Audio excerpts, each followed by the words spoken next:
కీర్తనలు 14వ అధ్యాయం.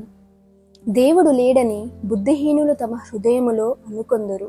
వారు చెడిపోయిన వారు, అసహ్య కార్యములు చేయుదురు. మేలు చేయువాడొకడునూ లేడు. వివేకము కలిగి దేవుని వెతుకువారు కలరేమో అని యెహోవా ఆకాశము నుండి చూచి నరులను పరిశీలించెను. వారందరూ దారి తొలగి బొత్తిగా చెడియున్నారు.